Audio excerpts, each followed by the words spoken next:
to all of you. My request to all the attendees out there, keep your motivation and spirits high. We have one phenomenal panel here, and I'm very sure that apart from the educators, you definitely want to listen to the parent voice and the student's voice. We have two students with us. So to motivate these students, I want one more YAY from your side. Yay, YAY in the chat box. That's the only way you will be able to motivate these young kids. So let your YAY be heard by them through the chat. Awesome, awesome. We are already way above 360. And at this juncture, let me invite Divya, the founder of High School Moms. Divya, can you please take over the mic and start the show? Sure, Abhishek. Thank you, Abhishek. Good morning, everyone. My name is Divya Khandelwal. I am the founder of High School Moms, and I welcome all the panelists and attendees to this super informative and engaging webinar. Without taking much time, let me quickly request Dr. Vasudha Neelmani to introduce the panel to the audience. Dr. Vasudha Neelmani is the principal of Rockwoods International, Udaipur. She has been an educator for 3 decades and wears several hats. She is a qualified career coach and an author and a poet. She is also the presiding co-chair of our Empowered Committee. A Penta inspector, Dr. Neelmani is one of the leading Cambridge educators in our country. Over to you, Dr. Neelmani.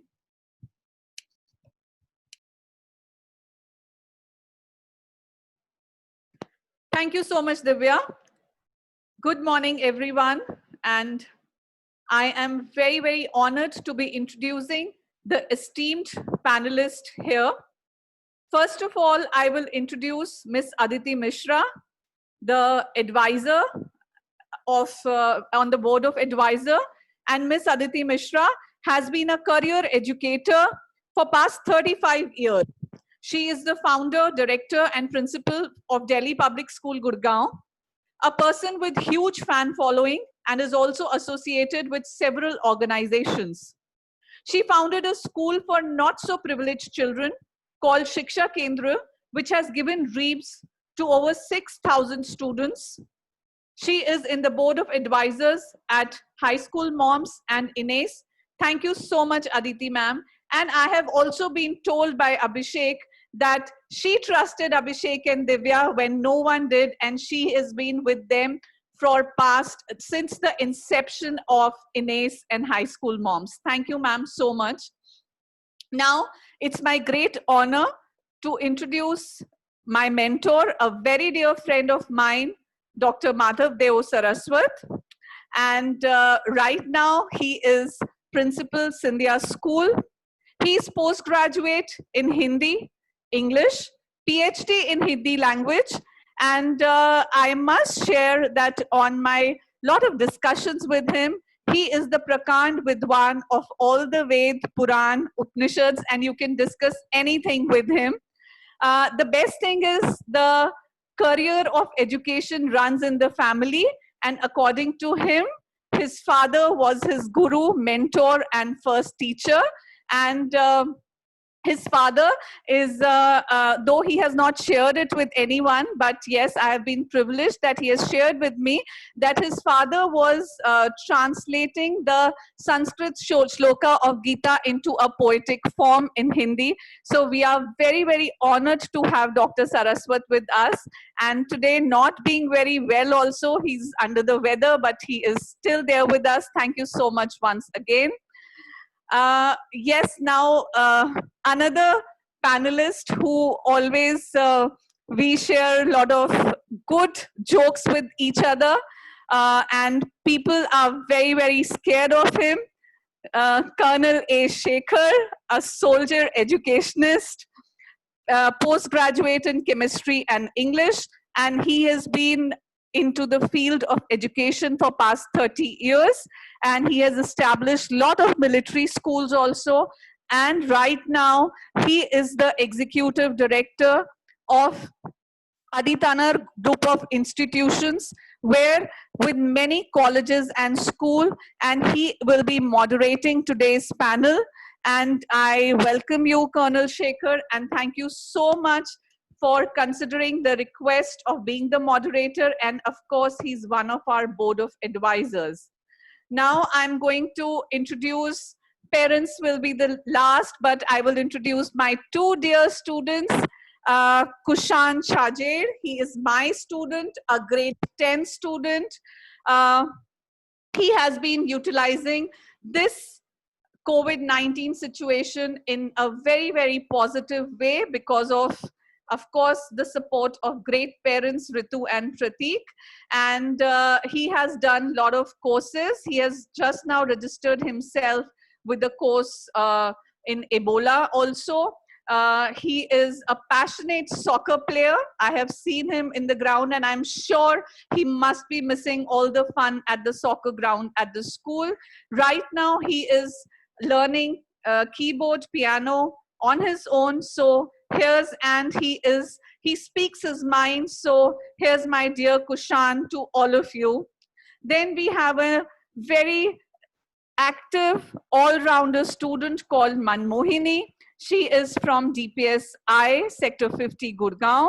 Her first book was launched in, I think, when she was in grade 7. She's a community service expert, volunteering in a lot of things. And we are very, very glad to have you, dear, with us. Now I will introduce Prateek and Ritu, parents of Kushan Chajer, and they have been associated with Rockwoods International School for a very long time, and very, very cooperative parents, and one of the parents who have been with us always. And thank you so much, Ritu and Prateek. So now, following the suit of being ladies first, Prateek, don't mind, I'm going to introduce your best half first. Ritu is a budding entrepreneur focusing a lot on promoting handicraft home decor products, loves spending quality time with family and friends, and she has started her own venture called Creative Hands, which is very, very beautiful, and I have used the products myself. Then we have Prateek. Prateek is a technology savvy individual with 20 plus years in telecom industry at various positions in India and abroad. He specializes in product marketing, strategy execution, customer relationships, and loyalty. And he enjoys photography and traveling. And one thing I must share with all here, Prateek and Ritu were in South Africa for a very long time, and they moved back to Udaipur. That was their hometown for their parents and family. So I think that was a very big decision for them career-wise, but yes, it was a good decision being taken for the parents. Now, the most difficult task, introducing Mr. Abhishek Gupta, one of the leading and finest career counselor in the country. And well, Abhishek and I have been knowing each other for, I think, now about a couple of months. And I have really liked his movement of HSM and INACE, and he will be talking about his passion of being a parent first and then a career coach, because he started and joined the movement with his best half, Divya, just to actually bring all the three stakeholders on the same page. An alumni of UCLA, Abhishek is the recipient of Times Education Icon Award. He has counseled over 25,000 students and conducted over 500 workshops. He's the founder and executive director of INACE. And of course, we cannot call him the founder director of HSM because it is high school moms technically, but he has been giving his best time, interest, value, and supporting Divya through and through. Now over to you, Abhishek. Thank you so much, Vasudha ma'am. They were really kind words, and I feel humbled in the presence of Dr. Saraswat, Colonel Shekhar, and Aditi ma'am and yourself. All right, so good morning, everybody. Once again, we are almost 600 in the Zoom room, way above my expectation, close to about 3,400. across 21 cities now, listening to all of us. Thank you so very much for joining in. Before I hand over the mic to our chair of the discussion and moderator, Lieutenant Colonel A. Shekhar, let me just take a couple of minutes to explain you why HSM and why INACE. So High School Moms and International Alliance of Counselors and Educators is not doing anything great. It's just trying to bring all the stakeholders together so that we are able to bridge the gap between the education ecosystem that we have in our country today and the last mile recipient of learning, which is the student. And the biggest stakeholder between all of this is the parent, because parent is the body where they are the first people who take the decision of which school to enroll in. In India, even the undergrad decisions are primarily dependent upon the parent influence. And it was very, very imperative for us that if the parents are not informed, how can the child be informed? So on that premise, we started our movement today with over 1,000 educators, school counselors, and university reps associated with us. The movement is going really strong. And thank you to my board of advisors, all three of them in the room right now. Your name brought a lot of credibility to this movement, and me and Divya are really humbled by your presence. So thank you so very much. Over to you, Colonel Shekhar. The podium is yours. It's your discussion. Drive it the way you want to, sir. Thank you, Abhishek. Good morning. Namaste. Kushamdeen. Salam alaikum. To all of you listening right across India, I've had requests from very many people. Thank you, Abhishek. Thank you, Vasudha, for the wonderful introduction, and great to be here. 321 million students today are out of school and colleges. That is the population of the United States of America. This is happening in India. Children, youngster students are the future. We, the elders, we will not see 22nd century. Kushan and Manmohani will. For a 22nd century, we do not know what's going to happen in the next couple of days, courtesy Corona and everything else. We have Corona, we have economic difficulties, we have the Chinese issues. There is plenty to be stressed about. There is plenty of uncertainty. During these conditions, how do we understand as to what schools and scholastic systems have to develop? Before we get into the main points, a first quick check, and I'll start with the youngsters. First to Manmohani. Are you happy with the decision not to have examinations? Yes or no?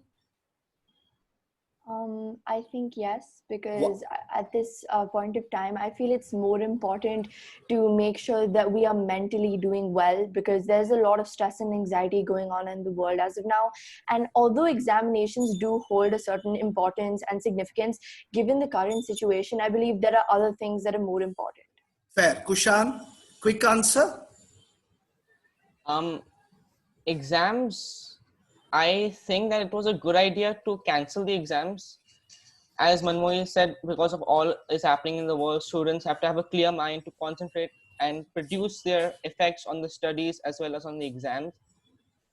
So cancelling the exams were good, but that doesn't mean that all of the students have free times. They should still study and prepare for when the exams are happening next. Kushan, we'll go to it later. It's a quick check. Yes. The judges. Ritu, what's your take? Yes or no? Happy with it or not? We can't hear you. Unmute yourself. Yes, I'm happy with it because it has a lot of stress within it. So it's better not to have exams at this point of time. Yes. Pratik, what's your take? I think it was a good decision to cancel the exams right now because that is not the only criteria to judge students' capability. Vasudha, as a principal, what is your take on it with the subsequent challenges which come up with it?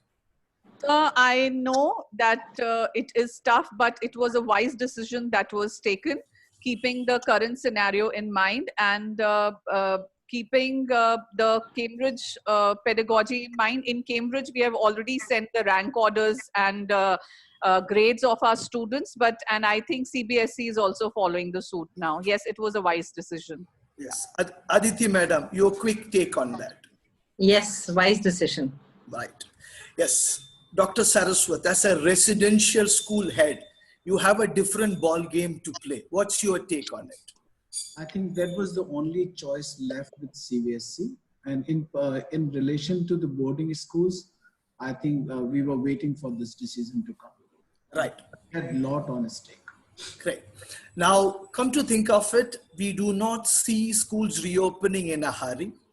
If we see any kind of schooling happening before Diwali, I'll be quite surprised. So in this context, when the assessment evaluation system change, we have a lot of challenges. We'll come to it a little later. Now we'll kick off with you, Dr. Saraswat. What is the big picture? The first question is to you. What is the big picture? How do you, from your fort in Gwalior, with a helicopter view, what's your overall picture as you see it? You get a minute or so to give your overview, sir. No, I will try to be short and sweet. There are two views. One is limited view, and if we look at the limited view, it stops us only learning teaching process as part of schooling, bringing all the stakeholders together, creating some sort of trust amongst ourselves so that we can work as a team for the well-being of our kids, keeping the well-being. As you know, Manmohini has very rightly struck the right chord, the well-being, mental well-being of our kids. So that is only a limited view. I'm looking at this situation as an opportunity to take a stock of life, rearrange it, and to move on prudently if we have any intelligence left. Because whatever we are seeing today is manifestation of our mistakes, which we must have been doing for centuries now. So if we don't stop, we don't take a stock of this situation and move on prudently, then this is only first of its kind. The recurrence will be more and it will be much more fatal. That is my broader view. Yeah. Excellent, sir. Now, picking it up from what you said to Aditi Madam, he highlighted the value of trust. In the recent past, you were in the middle of a wonderful misinformation campaign. Why is trust so big an issue, especially in the Indian education system? And what can we do to improve upon it? Madam Mishra. Okay, you've asked me a very tough one because I constantly talk about the trust deficit, not just in schools, but in our nation. And it's really sad that we've come to a pass where we are talking about the absence of trust within stakeholders. So I don't know how wise it was. When I think back, I think it was a very stupid idea that every week I would send out a video message. It began very innocuously because when we started online classes, I wanted a certain system to be followed. So I spoke to parents. Then a second one went out. I didn't realize it was happening at a regular interval of a week. So in the third week, I got about 20-30 mails with parents telling me how lovely my messages are and how they look forward to it. So I said, where have I been sending? I've not been sending weekly messages. It turned out it was a weekly message. So then taking the cue, I said, okay, if they're enjoying it, let me do it with a little more consciousness. And every week it would be one little pearl of wisdom or one little activity the family could do together. Now for me, it became a breach of trust because when I send out a message, it is only for the parents of my school. So when I had received more than 200 messages about schools opening, for example, and I sent out one message in a hurry that please don't worry, schools are not opening firstly. And even when they open, there will be blended learning. Nobody's forcing you to come to school. As a mother, I understand your anxiety and your worry. And that message reached all over. By the afternoon, I got a message from a friend in Kuwait. I got a message from a cousin in America. It had reached them. So I'm not one to look for spotlights. I'm pretty media shy. So I was quite upset, and I didn't like it. So, and there's no way of tracing back who took out the message, who sent it out. So somewhere this trust that what you are telling me stays with me unless you tell me to broadcast it, that is missing.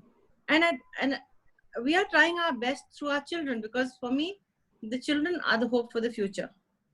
I have immense faith and trust in the wisdom of children, irrespective of which school they are in or what they follow. I think they are wiser sometimes than older people like us. The kind of work that Yeah. they're doing with the community, and the kind of, I know when I tell my students something, it's going to stay with him or her. It's not going to go tattling all over. Entirely, So- ma'am. Entirely. I think you have got it right. Students are more trustworthy. Following it up with you as a psychologist, Vasudha Nilmani, why is India a low trust country? Why do we consistently say, yeah, Aditi Mishra, let her prove herself before I can trust her, rather than say, Madhav Saraswat is trustworthy, I will trust him till he proves otherwise. What is the psychological base based on which we do this? Vasudha Nilmani. Thank you, sir, for the question. I feel it is more of the insecurities within us as the human race and population. It's not only in India, but it's around the world, because we are not happy with what we have, but we are very unhappy if our neighbor is doing better than us. So this is a kind of insecurity, and there is a kind of dissatisfaction and mistrust where everyone feels that, oh, I cannot trust this person because maybe this person is not, because we have some past experiences. And as a human being, everybody goes, if I talk as a psychologist, all the human beings go through their own set of failures. They go through own set of distrust moments, but that does not mean that we will put a question mark on the entire race, a human race, or entire population of human beings. Talking about, when I talk to my students, and this is my message to all the students, as Aditi ma'am said, that we are saying that all students are our students. So the point is this, that as adults, we are so scared of making mistakes, because we feel, when you said that, point of proving ourselves, the point of proving ourselves, what do we mean to prove ourselves? Because if we are successful, if we have done something successfully without a failure, then we are successful, and then we have proven ourselves. So as a generation, as a elder generation, we are passing on this kind of feeling to our students also, that being successful is of paramount importance. You cannot fail. So and they will apply to all means to, prove themselves or be successful. But, I think time is there when we have to, and we also have to accept that, sometimes not doing so well, or, failing or committing mistakes, error is absolutely fine.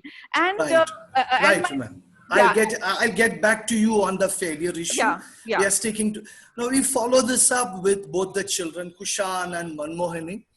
Kushan first, trust, failure and expectations. I repeat, trust, failure and expectations. How is that such a difficult cocktail to handle? How much pressure are you under? How much are you forced to cater to expectations? A quick answer.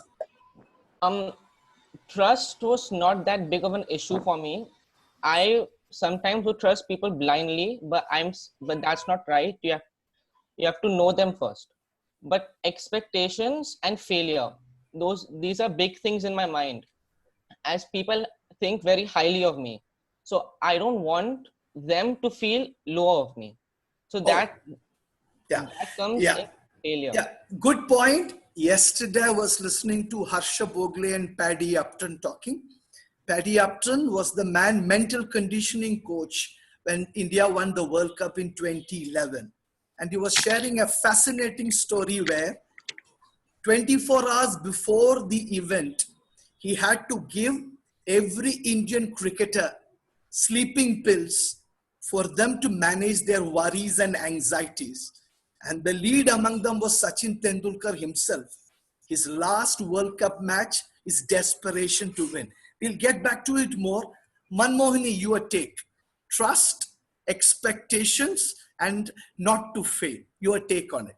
Well, the first thing I think of is that trust not only starts with your trust on yourself, but the trust in our own homes, in our family, and then it goes on to everyone else.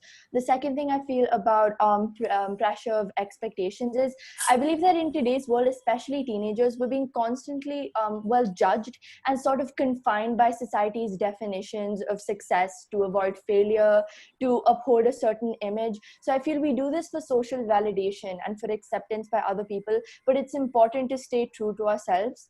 And as environment is stronger than will, we do get easily influenced, and since there's a pressure of expectations, we sometimes lose ourselves. But it's important to just stay strong during these times. Right. Manmohani, who is society? You and me? Who decides what is society? You, me, Abhishek, Vasudha, Madhav, Kushan, we decide society. So why do we talk about society as the other? Aren't we part of it? We're part of it. Aren't our mothers, fathers, uncles, chacha, everyone talking about it? Yes. So yeah, we'll carry this forward a little more. Yes, to the lady. How much pressure do you put on children? Now you are not talking as one parent. As parents, what is the kind of pressure you put on? What is the expectation you have on your children? And what is wrong about it? When I say expectation, it's just that whatever you do your best. But at times we put our expectations to our children. What we have not achieved might be they achieve it, right? But in that case, we are not doing justice to our children. What we couldn't do, we should not put it on our children. And when I talk about the children, let them be free. Let them decide whatever they want to do. Expectations should be there with it, what they can do in their approach. Not our expectations should be on them. Yes, ma'am. That is a generic point. But yeah, the career coach in Abhishek will tell us that 95% of all career decisions of children are taken by parents. The Three Idiots or the Tare Zameen Pe happens every day in each of our households. So yes, why are we not able to change it? No, there are parents who are changing. Like when you talk about us, we are changing, but it's like out of 100, it's 1. But then, you have to be open. At times, children are also not open with what they want to do, right? Right. And okay. That's the thing. Right. Now it's time to bring in Abhishek. Quickly in a minute, how can you make children talk more openly with their parents from your perspective as a career coach, counselor? Your minute and a half starts now. Sir, I think children are very open to talk as long as we know how to talk to them. At times we want our children, the parody of the situation is that when the kids talk, we tell them that you are too young to talk. And when they do something stupid, we tell them that you have grown up, right? And that's where the confusion starts from. The child is unable to decide that, am I even allowed to speak in my own decisions also or not? So my request and suggestion to all the parents out there is that communication is not about just being cool with the kids. It is about spending that 4, 5, 10 minutes a time every day, engaging yourself into their life. You have to show interest in their life. You have to ask them about their aspirations, about their dreams, and it need not be career oriented. Why is everything on this planet Earth so career driven? I do not understand. Why can't we say that I want to study psychology, not because I don't want to study, become a psychologist, just because I want to explore it. So I'll interrupt you. I have a counterpoint. The counterpoint comes across that life versus livelihood. I want to do what I enjoy. That's one part. But what I enjoy should also sustain me in my life. Isn't that what the parent tends to think? I'll get back to you on this. Pratik, are you the boss of the house or you have your wife's permission to do so? Who bosses over the house and who decides the future of your children? It's when you talk about family, it's nothing about bossing or something. Like it's a collaborative effort in terms of family. And it's not only it's only about me and Ritu being part of who's taking decisions. When we are taking good decisions and everything, even Kushan is part of it. Being it financial decision, being it is something about his career, being something about to buy something new in the family or something, it all comes as a family decision with us. So I think that's something we need to do, open up with more our kids. And I know there is a lot of heads and tails about this thing is, okay, this is one side of the coin and this is the other side of the coin. One thing what I have realized after coming back to India is that there is a lot of peer pressure, society pressure, which is coming to the parents. They want to do it, but because of the pressure from the peers, from the other kids, what they're doing, they restrict themselves. So I think that is something that you need to understand as a parent, is that you make yourself, your family happy, everything else will come in place. Great. So that's the mantra that we are trying to follow in our family. Wonderful. It's a good answer. Now I go back to Aditi Mishra, madam. Lots of questions have started coming. Keep putting the questions. I'll try and get it to the panelists as much as possible. Ma'am, as principal during COVID, you have been before, now it's COVID continuing. What are the 3 significant challenges you have faced as a principal, as a person, and an instructional leader? Unmute yourself, madam. Sorry. Yeah. So I think I'll be very honest. My first worry when the COVID was declared a pandemic in early March was that the realization that all my teachers are not tech savvy enough to hold online classes. And for me, it was a decision to get them all online and reasonably empowered to take classes. So the 3 days, 16th, 17th and 18th March, I remember the dates very well because that's when it happened.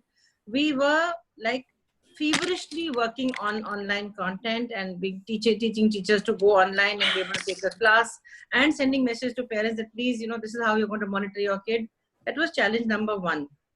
My second challenge happened within the next 2 weeks because I was entering almost every class, cyclically. I run a slightly large school, so I can't enter every class. I was doing about 15 classes a day. When I realized at the end of week 2 that my students were looking very stressed out, class 11 and 12 and 9 and 10. I could see the stress on their faces, and we tried to lighten them up. I tried to tell a joke. I tried to talk about it's going to end very soon. And you can do things which you kept saying, ma'am, I don't have time for this. Now you can do that. It wasn't working. Yeah. My challenge 3 is now currently, how do we go forward? Because it's not ending so soon, like you said very wisely. Also, I don't believe, like you said, that, there'll be no school, there'll be no physical school till Diwali and beyond, I think, but online classes are continuing. Yeah. So my third challenge now comes up. My third challenge now is, how do we do something different? I mean, I know children get bored. I would get bored after 3 months of doing the same thing again and again. And how do I bring a little more experiential learning? How do I make it a little more real? How do I make it a little more joyous? How do I make it more practical oriented while sitting at home? Because it would mean involving the parents. And I can't do that. I live in a city where both parents are working. So it's a dilemma for the teachers that how much is too much. Right. So these are broadly my three challenges which I face. Yeah, excellent answer. I am glad that a senior principal is saying that she doesn't have the answers, and that is how it should be. Great, ma'am. I appreciate the way you have presented it. I move to Dr. Saraswat now.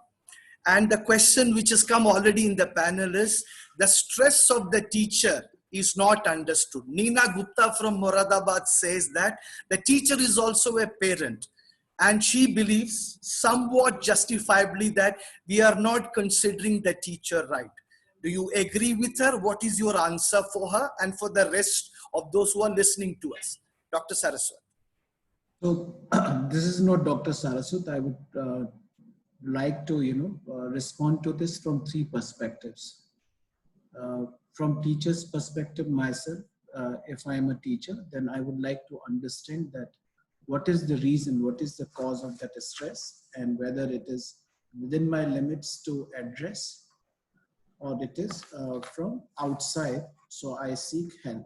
So to understand the nature of stress is very, very important for me, because end of the day, it is my life and it is my responsibility, not my principal's or parents' responsibility. So there could be probable causes of stress that I have to work very hard. I was not aware of technology, so I have to put an extra and I am not confident, and then creates stress. Second stress could be from the management. The schools are not getting enough fees and I will not be given my dues. So how would I look after my family? So there could be several ways if I look at it from individual's point of view. As far as if I look at it from administrator's point of view, so obviously these are unusual times. It is an extraordinary situation. So expectations from each individual has to be extraordinary. So if one doesn't have metal, then one should try to get that metal, because extraordinary situations need extraordinary metal for us. And as teachers, one has to come as a leader. And a third point of view is from the parents and from children. They are also foxed. You know, everybody is confused, and parents have never seen kids, so much of them in their lives ever before. So they themselves don't know. And they think that the schools and teachers have all the answers. So whatever worries, whatever stress they have, they try to transfer that stress to the teachers. So it is a very peculiar, very unusual situation for us. So a lot of inward journey, instead of looking outside, I think looking inward, we will be able to resolve. Stress is real, our worries are real, but we, instead of reacting or going down to this, I think it's better that we learn to respond to it, because there is no other way except responding to it. Yeah, excellent answer, sir. Wonderfully said. I'll add on, 84% of India has seen a reduction in money coming into the house. Over 1 lakh teachers have directly, indirectly lost their jobs in Karnataka itself. There is shortage of money, classes have to run. The classic VUCA, that is volatile, uncertain world. The VUCA world is very, very regularly used in the armed forces. And when this VUCA world comes in, post the Second World War, we haven't had anything like this. So in this context, I'll get back to the students first. Manmohini, what Dr. Saraswat said, the stress. We now want the parent to be a co-teacher, the teacher to be a co-parent. What are the 3 big challenges you faced when you were stuck at home and when you are not going to school physically? Well, one of the first things was that it's a different type of learning. It's not experiential. You're stuck at home, you're confined to the 4 walls of your house, and you're only living with your family. You don't get to meet your friends, and your social lives just completely slows down and stops at one point. So that was one of the challenges. The second is that when you're at home, it does to some extent increase the stress and anxiety, because since you're not able to, a lot of people have interests that involve outdoor activities, and since you're not allowed to go outside, since you're not allowed to, it sort of limits the way that you're able to express yourselves, and it obviously limits commute and travel as well. And the last challenge would be well, I would say staring at a screen all day, because yes, we all have interests and passions, but you know, given online school, and even if we want to connect with our family and friends, we're just staring at a screen for hours. So that's a huge concern. Not worried that the parents are hovering around you 24/7? No, that's also part of it. It is part of it? Yes. Your mother and father watching you 24/7, your mobile, your everything. You can't talk to your boy or girlfriend. Isn't that a challenge? Yeah, it is a challenge, yes. But I guess that refers to the trust deficit thing again. Yeah. Agreed. Ritu and Pratik, when Kushan wanted to speak to his prospective girlfriend, how did you facilitate it, or how did you try to avoid it? Pratik first. We were very open for it, right? We always pushed, Kushan, you should go and enjoy all these things, right? So from our side, it's pretty open. Right. Ritu, what were the challenges you faced as a parent when the child is permanently at home, virtually up your throat 24/7? How difficult was it? I would not say that it was a challenge, because I always wanted that way that children should always be around, because as they grow big, their home time is less. So I'm taking it as a quality time to spend with him. So for me, till now, I'm fine with it. Right. Great. To Vasudha Nilmani, questions are coming thick and fast. There is one question. Somebody has noted that it is not the problem of the parents, it's the teachers who are resisting the changes. What is your take on it? No, absolutely not. I think not only in India or in our respective schools, but as we all panelists, all the principals have attended some global conferences also online, thanks to the COVID situation, wherein I have seen a lot of positive change in the teachers, and they are trying to do a lot of things online. And any which ways, the teachers' change is something that is being demanded from each and every human being. And I think we must all appreciate the teachers, because in a small city like Udaipur, Rockwoods was the first one to do online classes from 17th on or 18th of August of March.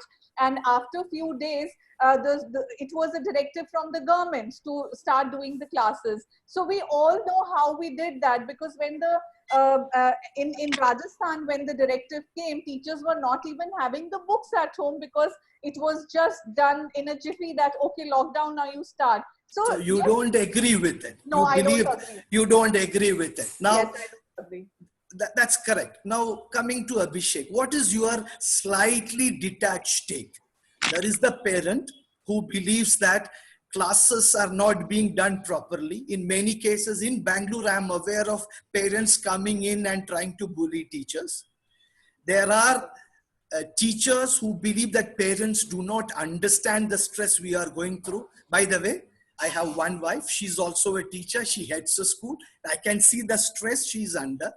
3, money is in short supply. Salaries are not being paid. So what is your slightly detached view? Abhishek and Divya also. What is your take when you look at it as a high school mom's founder and as a career counselor? Abhishek, to go first. Sir, I'll take 45 seconds to answer this, and I'll give both the perspectives. Yeah. First perspective is from the parent. The parent feels that school is not functional, so why should we pay?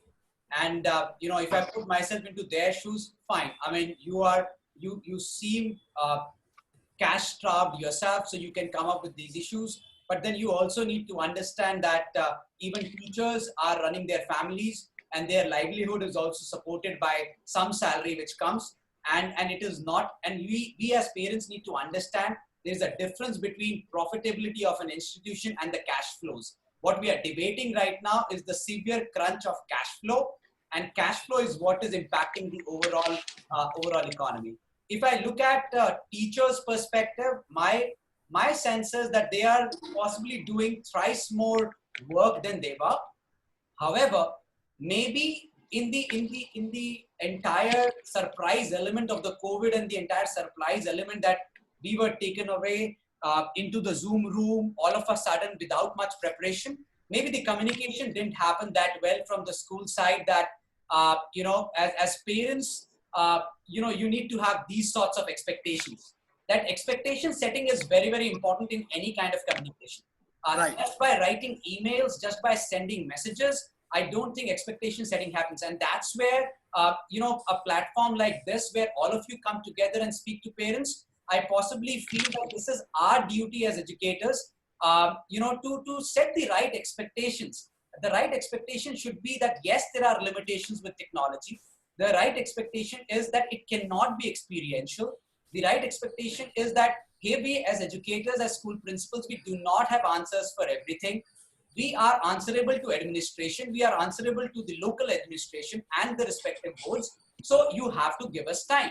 And similarly, there should be a right expectation set by the students also. My worry is that the kids are not going home and talking to their parents. When was the last time when kids went to their parents and said that, hey, nothing doing, you got to give me 10 minutes and talk to me? So I think it is about time that the children should start demanding that time to their parents. Right. Okay. Please also remember, Abhishek, that you're thinking that we'll have to go nationwide.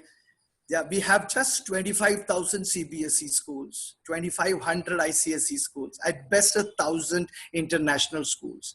Over 15 lakh of our schools are in the state government space. There, the relationship between the parent and the child is a lot different. I'll quickly take a lot of questions. Will the CBSE reduce syllabus? Yes, a lot of reduction is going to happen. Somebody has said, Vasudha madam, a small percentage of teachers are self-motivated. I disagree. A large majority of teachers are really driving it very hard. That's a second. Third question is, parents are unwilling for online education. How do we motivate the parents? That question I will let Aditi madam answer. And for Dr. Saraswat, your question from the questions which have come, children are moving into teens. They are as such involved with their mobile far too much with online learning. I believe my child refuses to listen to me. Multiple questions have come. First, I go to Aditi ma'am. Ma'am, Okay. your answer to the question I have requested you. Okay. Thank you so much, Colonel Shekhar. This is a very difficult question for me because I have a lot of problem talking about money.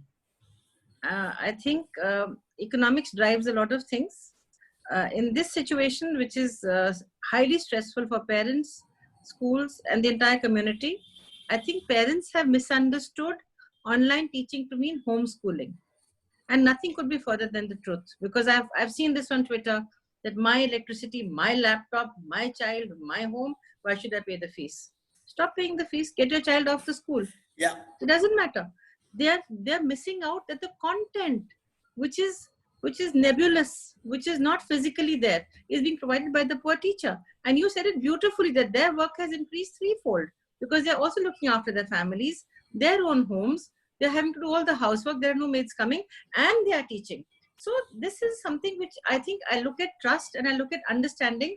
Perhaps I'm very blessed because I find that my teachers have delivered way beyond capacity. I have, touch wood, not received a single complaint from a parent or a child that the classes were not good or not engaging enough, or I didn't see the teacher being as passionate as she should be. So possibly I'm lucky, but I'm also acutely aware of the situation where there is a huge divide between the haves and the have-nots. Like, you know, Yeah. I run a school for the underprivileged. There are children there without devices. We've called them, we put Zoom on their parents' phones. But once the lockdown finished and parents went to work, Zoom also went. Even otherwise, ma'am, even in so-called people who are better privileged, at best your access is about 25%. So just 1 in 4 are able to access it, and there is power cuts, there is availability of data, timing, the quality of it, all kinds of things. A follow-up question will come, Dr. Saraswat. With online being everywhere, the child is in front of it, moving into teenagehood, all kinds of things coming up, socio-emotional problems are being faced. What is your perspective as a principal? And then I'll go to Vasudha for the psychologist perspective. So first we have to move from denial to acceptance. That's the reality. And unless we accept it wholeheartedly, not technically in our mind, then we will not be able to appreciate this situation. So that's one. Two is that, you know, as a teacher and as an individual, I always say that inward journey plays an important role. An analysis of situation is must to address this, because each individual is unique, and so each individual needs to be dealt with uniquely, so there cannot be a thumb rule for addressing these issues. But in general, as far as relationship between the school, the parent and the child is concerned, the best we can do is that we can come together, and then we can divide our day for meaningful engagement into 3 parts. A meaningful engagement of transaction of the content, as ma'am has said. And then the teachers, students, and the parents can come together and understand whether 2 hours are enough or 3 hours are enough, or 4 hours. In my personal opinion, not more than 3 hours of content transfer is ideal. After that, there has to be a bond between the school and the student with a lot of trust in each other, that based on the transaction of those 3 hours, I am giving you some assignments for 2 hours or 3 hours, which will be paper and pen so that you are off the ground. And then the third part should be some activities. And these activities should help the child uh, beyond the cerebral growth, which we were talking about. It should be about a spiritual, emotional growth. So any literary activity, non-literary activity, any hobby could be done. These days, my personal view is that meditation and personal time is going to play an important role. This meditation can be done by the child or the parent together, and there could be guided meditation. For my very humble submission, it is not like a pedantic, view, but my humble submission is that discipline is going to play the most important role. You have to have a schedule. You have to have a schedule. And those families who don't have schedule, or those families who don't have guts or courage to tell their kids that, look, this is how now we are going to live, then they will continue facing the problems. So parents have to take charge as far as the discipline and decorum of the school is concerned. The child has to take charge of his or her life, because now child has become the co-driver with the parent and with the teacher. So a lot of responsibility has to be taken. Right. And now we have to empower them. And the right question should be that how do we empower our kids? There has to be trust. We have seen it that kids are much, much better equipped as far as adaptability is concerned. They exactly know what's happening around. The only thing is that how do we empower them to make the right decision? Great, sir. Yeah, wonderfully covered. I just want to, before I come to Vasudha, Neelmani, I'll come to the children. Yes, Manmohini and Kushan, you are teenagers. You are interested, you are centennials, beyond the millennials. You don't want a newspaper, but if your mobile is taken away from you, it's almost close to, the worst kind of punishment. How do you tackle it? You heard a parent asking a question, children are not moving away from the mobiles. Dr. Saraswat talks about the parent not being authority as always. He has to be an authoritative parent, not an authoritarian parent. He cannot be a controller, yet he has to mentor. How does the balance come, and what are your thoughts? For me, I like to, my mom and I have a very good relationship, and instead of taking it like she's the 100% power and I have no power, instead it's more like a friendship. It's more of an open communication, a two-way street. And instead of, just, ordering me to do things, it's always like an open discussion. And whenever there were trust deficits, it's about building the kind of trust over a period of time. And so if there's anything like that, I guess it's just about having an open, honest communication and being receptive towards each other's perspectives, as well as refining our mindsets and being open to, so I'm open to what she has to say and she's open to what I have to say. So it's a two-way street. Teenagers listen to their parents. Isn't that an oxymoron, Manmohini? I'll get back to you on that. Kushan, what is your take on it? As you said, like how to change from being the controller to actually being the mentor. First, as Manmohini said, the trust. We have to build a trust for the children that we can go to our parents, we can ask them things, and they can come to us as well and ask them things if they're having problems. Basically, to change from being the controller to the mentor, we have to have like open discussions. We have to talk freely in our free time. They can come, if like I'm into gaming, they can come have a game with me. I can help them doing housework. So that's how you can build trust. Great, wonderfully said. Controller to mentor. I'll come to you. I'm coming to you. I have about 5 minutes and I have to run through for things also. I can get back to you quickly. 30 seconds, Vasudha, your summary of this conversation.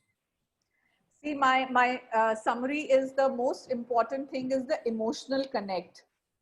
Connecting head to heart. We all know the family members and everybody is going through tough situation these days because of the finances, because of the frustrations, parents not being able to meet their friends, students not being able to meet their friends, and everything is online. Like right now also we are online.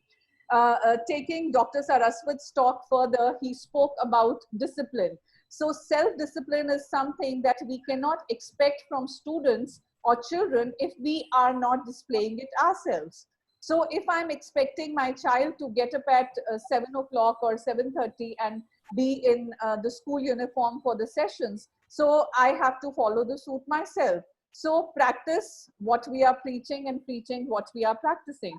Right. And of course, the spiritual aspect, being positive with each other, being grateful to each other, expressing gratitude to each other, because these are the times all the three stakeholders, I mean, parents and children, mom, dad, and child, if they are together at one home, and we have seen that fortunately now the house helps are allowed. When the house helps were not there, so I had seen a lot of families, children also helping their mothers, mothers also taking help. So it was a very good situation at that time. But yes, to avoid the frustrations, to summarize the whole point, so it has to be, there needs to be trust, as Kushan said.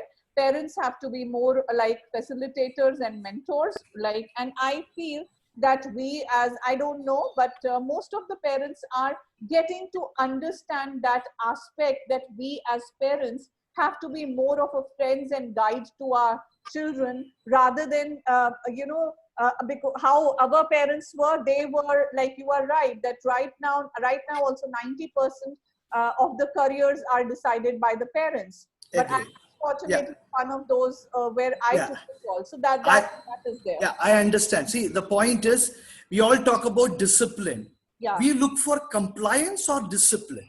Yeah. The term self-discipline is a kind of oxymoron. If you are disciplined, you automatically do it yourself. Yes. What we look for is in compliance.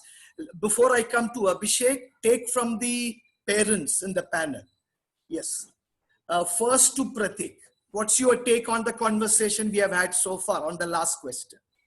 No, it's a very good conversation.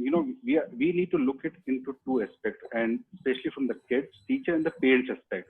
And I can give you from my perspective and Ritu's perspective that the way we have defined like a structure, that this is the structure that Kushan needs to follow. And the structure talk about every aspect, like taking care of the time, spending time for the activities, studies, online things, talking to us and everything. So we define the framework. How he follows that, he has to define that. So we have defined the rules, how the game has to be played has to be done by Kushan. So that's the collaborative thing that we have defined, and it has paid off. Right. Like we have defined the framework, and then he has to follow and play the game accordingly. I can see that Kushan, when he talks about mentor and controlling, obviously has got a reflective mind. Yes, Ritu, your take on this. I'll just add to it that, okay, we have framed something for him. We know he will do it, but if he needs help, we have to be present there to help him as well. Okay, we are mentors, but being a parent, we have to be teachers also at the same time for him, right? Yeah. And the trust is an important thing, and it's both ways. Yeah, the trust word, if somebody counts, we would be into the Guinness Book of Records, the number of times it has been said. Abhishek, your take on this question before I go to the last set. So I think there are two things. Trust is definitely there, and I'll not like to be repetitive. We have already talked about it. From students talked about it, teachers talked about it, parents talked about it. So yes, it is the most important. The second important thing that I really want to tell the parents, because we are in the last few minutes, and at almost 700 in this room and almost 4,500 odd listening to us. You do not build resilience in the child by talking just about victory. You build resilience in the child by talking about failures. And I really want all the parents to at least go to their children and tell those 2, 3, 4, each one of us have failed in life. Either as a parent we have failed, as a spouse we have failed, as a person who's supposed to contribute to the society we have failed. Maybe we have failed as a child, or maybe we have failed as a student or a corporate. We do not go and talk about our failures with our children, and then we expect them to be resilient and and we expect them not to come under depression and all sorts of jazz. So I really want parents to go and tell their children that you are not Superman and Superwoman. You are humans and you have failed, and allow your child to fail here and there. And failure does not mean that failing in the class. Failure means that, I just failed on your expectations. Tell me what to do and I will try and improve. It's that simple. Yeah, you have taken one of my super favorite topics and a pet peeve of mine. I am here today because in one of the most difficult times of my life, when my results had come and it did not come up to expectations, I was sitting in a room, dark, legs folded together, and I was in a blue funk. My father came in, put his hand over my head and said, "Son, the sun will rise tomorrow morning. You have failed, damn it, get on with it." We are unwilling to say that. And I look forward to you, Abhishek, talking about failure much, much more. One only point, 56% of the time Virat Kohli fails in his batting. He only does it 44%, yet he's considered a success with or without Anushka Sharma. We leave it at that. Now, closing comments from everyone. We'll start off from the students. Manmohini, what are the two things you would like students to do and the rest of the people to do? What is your thought for the future, present, and the farther future? Manmohini first. I believe the first thing we need to do now is accept that we're here, adjust to this new situation, redefine our goals, redirect our mindsets, and aspire that we will do good. And to adapt to this new reality of this world, requires a lot of receptiveness and communication. So I believe that is a general message to everyone, to students, to teachers, and to parents. Yeah. Your words make me at least believe that the future is quite bright. Kushan, what are your thoughts? During this time in this pandemic, we all are at home, we all are bored. So I'm just saying, learn new things, involve yourself in different things, learn new sports or learn any instrument like I'm learning. And yeah, you can also help your parents in learning new things, help them around the house. Just involve yourself in many activities and this time will pass. Ritu, your 2 points for the other stakeholders. One, for your own fellow parents, the others for the rest of us. You're on mute, Ritu. You have to unmute. With being a parent, I'll just say that we should be a good listener. Okay, so whatever your child is saying, listen to it, spend time with it. It is a bad time, but it has good things that we can relate, that we can spend time as a family. Right. Okay. Vasudha Nilmani. 2 points, one as a psychologist, one as a principal. So as a psychologist, yes, I will say that tough times don't last, tough people do. You are a soldier yourself. So be positive and just do the best. And yes, as a person, as a human being also, I have also utilized this COVID-19 situation wherein it was a dream to author a book. So I did that. So we have to have the best of the situation. And then as a principal, my actually request or humble submission to all the stakeholders, to the teachers, if they are attending to us. So yes, as principals, we are there with you. You are doing a fabulous job. Your times have, I think, not only your workload has not only increased 3-folds, but many folds, and you are doing a great job. Parents, we understand your situation also, but yes, the trust is the main thing. Again, we are saying, so trust the school where your children are studying, trust the teachers, trust your principal, and trust your children. And for the children, as Kushan, I will be repeating Kushan words, utilize this time to nurture your hobbies, doing the best things, what you want to do, you always wanted to do, and don't be scared of failing once again. And yes, and we are, as I will just say, and we all have been reading that So I think we are all teachers here. We are superhuman beings. We will get on with the syllabus. We will do everything, but let this year pass peacefully, and let's do that. Thank you, sir. Yeah, thank you. Aditi ma'am, other than increasing the insurance for principals and teachers, what are your other suggestions? Well, I'm going to go on a totally different take over here now. I think I must ask everybody watching and as part of the panel to first count your blessings. There's so much to be thankful for. I don't like the word bored at all. Why should children be bored? There's enough to do. Be grateful for the house you have, for the TV you have, for the parents you have, for the food you have. The moment you feel bored, just switch on the TV and watch what's happening to the rest of the world, which does not have what we have taken for granted. My second point, not just for the pandemic, but for general, all around good health, mental and physical, is conversations. Conversations between teachers, between management and teacher, between students, between alumni and new students. Everybody must have conversations, because sometimes the stress builds up. When you talk about it, it does reduce. It doesn't take away the problem, but at least you reduce when you hear somebody else's problems and you realize you're not alone. Those are my two penny bit worth for this panel. Pratik. From my side, the only thing what I want to add up is that as a parent, when we decide for a particular school, right, there is a reason why we have went to a particular school, and we want to get that association towards that particular school because we have a trust. We see that school can build up to our kids, right? So why at this time we are moving behind the scenes and think that the school has to do everything? It's like an extended family to us as a school, and we have to do it together. So that's one part from my side.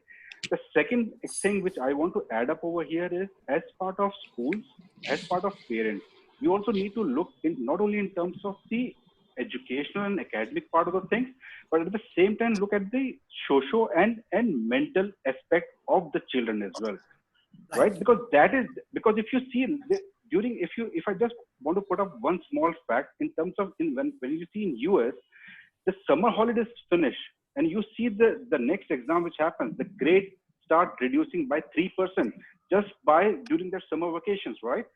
So during this time, we will see a lot of things will happen to the kids.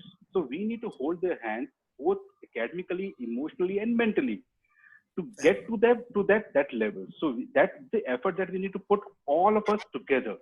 Right. Great socio-emotional cultural learning. Dr. Saraswat, how do you expect the next 12 months to pan out? As a principal, how are you going to sustain the scholastic system for the next 12 months? It's arguably a difficult question, and that difficult question is addressed to one of the 50 educators of education world. Over to you, sir. With due respect to all the principals, all the teachers, and all the parents, if situation remains like this, I will care a hoot for education, which is academic transaction. My priority would be well-being of the child. And whoever is going to resist this will regret forever. Right. For parents, look at this as an opportunity.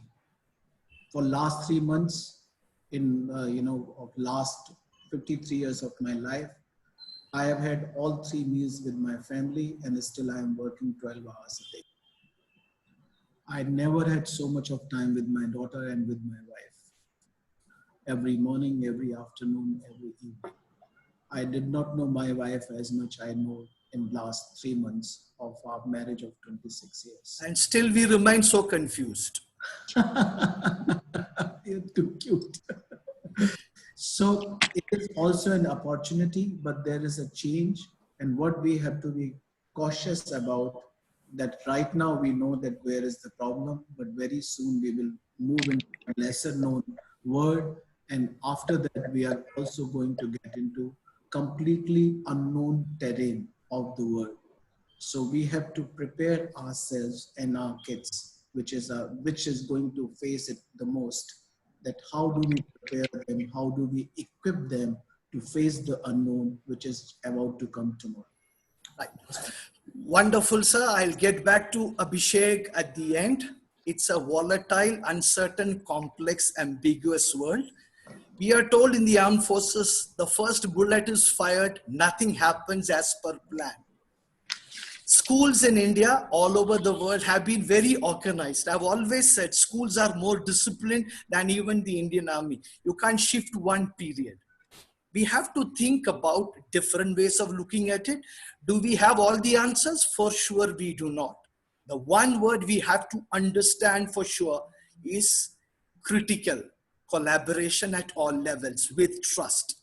Trust, transparency, and collaboration will be the mantra with which we go ahead. This COVID situation is going to get worse. Some of our students, some of our teachers, some of our principals will be affected. There will be issues to be tackled. We in the armed forces say the safety, honor, welfare of the country comes first, always, every time.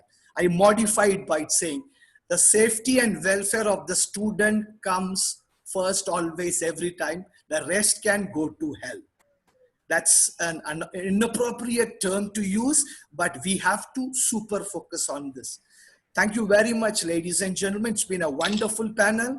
To Aditi Madam, Dr. Saraswat, Vasudha Nilmani, to those wonderful students, Kushan and Manmohini, Pratik and Ritu, you have been great parents with a perspective. And of course, to Divya, and finally back to Abhishek. It's been a fascinating discussion and I'm honored to have moderated it. Back to you, sir. Thank you. Thank you so much. So in the end, I would like to say that parents, you are about 4,000 still plus listening to us right now. Please understand that when the movement started with High School Moms and International Alliance of Counselors and Educators, my biggest question was, as a parent, because I was actually trying to bat from your side, was that the educators won't support and they would not support this movement. And today, when I sit in this chair talking to the stalwarts in this room right now, I'm proud to say that 1,000+ educators have come forward in supporting the movement, which is driven by parents. Now, if we say educators don't come forward, this is actually a reverse of what's happening. So educators were always ready to come forward. Possibly we needed a platform like this, which we have today. So to all the mothers out there, please go out there and support the movement. Join our Facebook group. The 3 words that you need to type on Facebook is High School Moms, and send in your Facebook group request. We will verify the profile and let you in.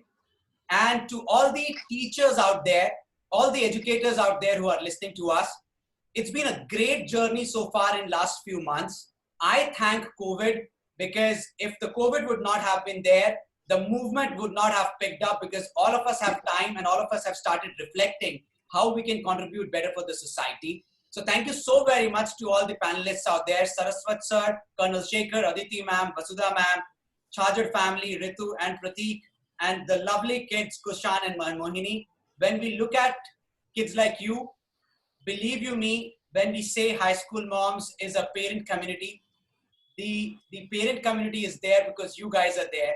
So go out there and claim the world. The world is yours. Whether COVID or not COVID, things will settle down. Thank you so much, everybody. Thank you for joining in. And it was lovely talking to all of you, listening to all of you. And thank you so much, parents. We hit almost about 700 at the peak at the Zoom room and about 5,200 on the Facebook. It was a lovely discussion. I look forward to reaching out to all of you for my gratitude. Thank you. Thank you. Thank you so much, Colonel Shekhar. Thank you so much. Thank you. Thank you. Thank you so much. Thank you. Aditi ma'am, bye. Thank you. Yeah. All the panelists, please, you can exit at your convenience. I have to be the last one to close the doors. Okay. Right. Yeah. Thanks, guys. Thank you very much. Yeah, thank you to each and every one of you. I think we covered a lot more than one could expect. God bless you. Take care. Bye. You were wonderful, Colonel Shekhar. Thank you for all your effort. Stay safe, guys. Bye. Thank you, sir. Okay. Thank you. Bye.